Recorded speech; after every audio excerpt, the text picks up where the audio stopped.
So how do you manage multiple clients at once? Most likely you have more than 3 clients at one time. Each of these projects are probably multi-month, probably over $1,000 each, and you're probably collaborating with over 5 freelancers at one time. And we've all received that nightmare email from a client asking, where the hell is my deliverable that was due 2 weeks ago? So the answer comes down to really honing in 2 things. The first is the macro view, meaning knowing everything that's going on and knowing when things are due. Usually it's what needs to get done by when and what's on fire.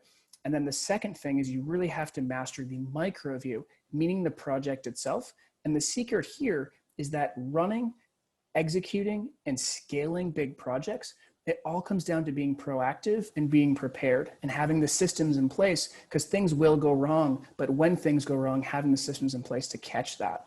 So I'm going to show you sort of how we can do this through the VentureL platform. So I'm going to share my screen right now. So from a macro view, we like to say there's usually 3 things that I look at when I wake up. You can see a prior video related to this. But so the first thing you can do is, when you wake up, you have something on the tip of your tongue and you're wondering, oh man, what's going on with this client? So this is a human cloud project. And so I can see right away, these are the freelancers that are in all the documents, and these are the projects here. So I could go straight to a project if I wanted to. Second view is a calendar view. So these are the 3 things that I see when I wake up. So calendar view, blue is projects, green is tasks. I can see what needs to get done today, what needs to get done tomorrow, what about in 2 weeks. And then the third thing is a pipeline view.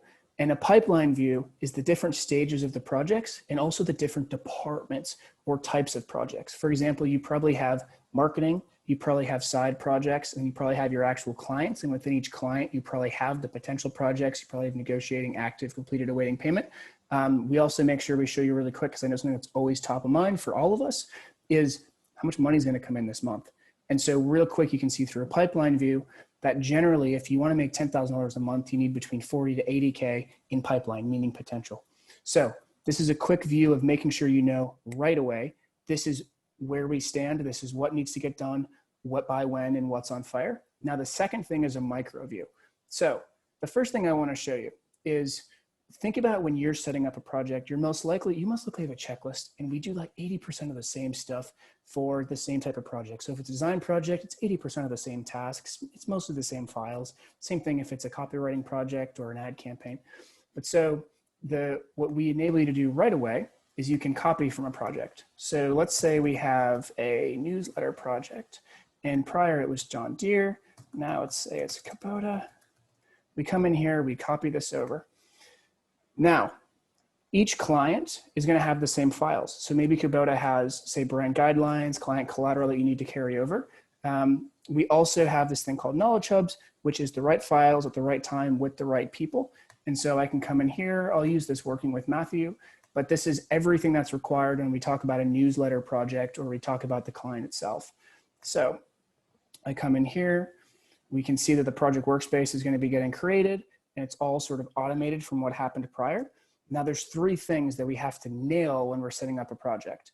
The first thing is the brief itself. This is what problem statement are we solving for? What are we actually doing? And what's going to get delivered? The second thing is the files itself. And so with Knowledgehubs, what's happening right here is all of these files are getting shared with people that I bring into the workspace. So if I bring a client in, they have access to all these files. If I bring a fellow freelancer in, they have access to all these files that could be Google Drive, Dropbox, Figma, you name it. We're building as we go. And then the third thing is we have to understand what has to get done by when, which is the tasks itself. And so this is where we can, you assign tasks to the specific freelancers. Since we're doing this again, everything is carried over. So I'm not having to think, oh wait, what's step 1, what's step 2, what's step 3, yada, yada, yada. And then the result, because the thing we talked about was the systems, right? You have to have systems in place because things will go wrong. But so as you can see here, this is a quick progress report. So instead of getting an email 2 weeks later, you can see like this, that, oh no, this wasn't delivered, or there's 3 days until this to a big deliverable. I don't see it checked off. What's the deal with this?